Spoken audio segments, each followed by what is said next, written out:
Kabanata. Ang unang kasaysayan na ginawa ko, o Teofilo, ay tungkol sa lahat na pinasimulang ginawa at itinuro ni Jesus, hanggang sa araw na tanggapin siya sa kaitaasan. Pagkatapos na makapagbigay siya ng mga utos sa pamamagitan ng Espiritu Santo sa mga apostol na kanyang hinirang, na sa kanila na may napakita rin siyang buhay sa pamamagitan ng maraming mga katunayan, pagkatapos na siya'y makapaghirap, na napakikita sa kanila sa loob ng 40 araw at nagpahayag ng mga bagay tungkol sa kaharian ng Diyos.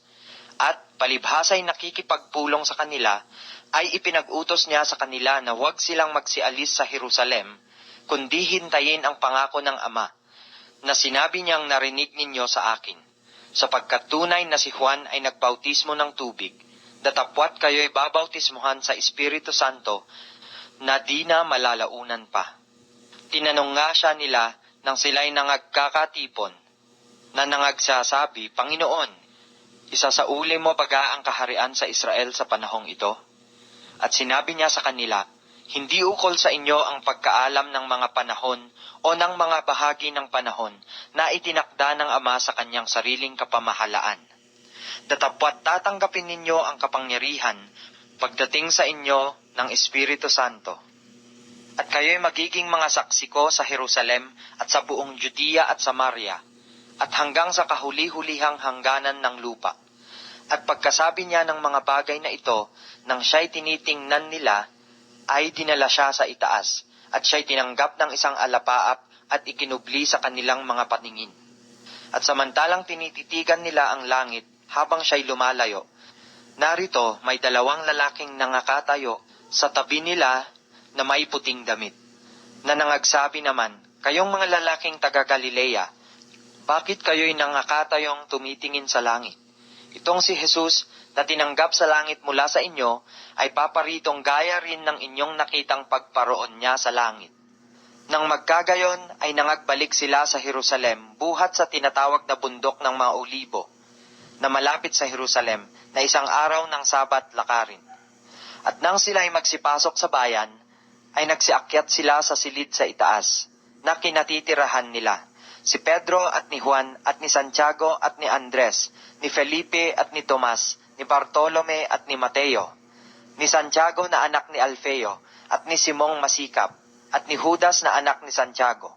Ang lahat ng mga ito'y nagsisipanatiling matibay na nangagkakaisa sa pananalangin na kasama ang mga babae, at si Maria na ina ni Jesus, at pati ng mga kapatid niya. At nang mga araw na ito'y nagtindig si Pedro sa gitna ng mga kapatid, at nagsabi, at nangagkakatipon ang karamihang mga tao na may 120. Mga kapatid, kinakailangang matupad ang kasulatan, na nang una ay sinalita ng Espiritu Santo sa pamamagitan ng bibig ni David tungkol kay Judas, na siyang pumatnugot sa nagsihuli kay Jesus, sapagkat siya'y ibinilang sa atin at siya'y tumanggap ng kanyang bahagi sa ministeryong ito. Kumuha nga ang taong ito ng isang parang sa pamamagitan ng ganti sa kanyang katampalasanan. At sa pagpapatihulog ng patiwarik ay pumutok siya sa gitna at sumambulat ang lahat ng mga laman ng kanyang tiyan. At ito'y nahayag sa lahat ng mga nagsisitahan sa Jerusalem. Ano pa't tinawag ang parang na yaon sa kanilang wika na Akeldama, sa makatuwid bagay ang parang ng dugo.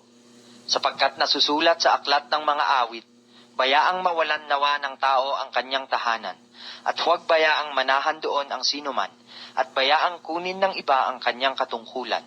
Sa mga taong ito nga na nangakisama sa atin sa buong panahon na ang Panginoong si Jesus ay pumapasok at lumalabas sa atin, magmula sa pagbautismo ni Juan hanggang sa araw na siya'y tanggapin sa itaas mula sa atin, ay nararapat na ang isa sa mga ito'y maging saksi na kasama natin sa kanyang pagkabuhay na maguli.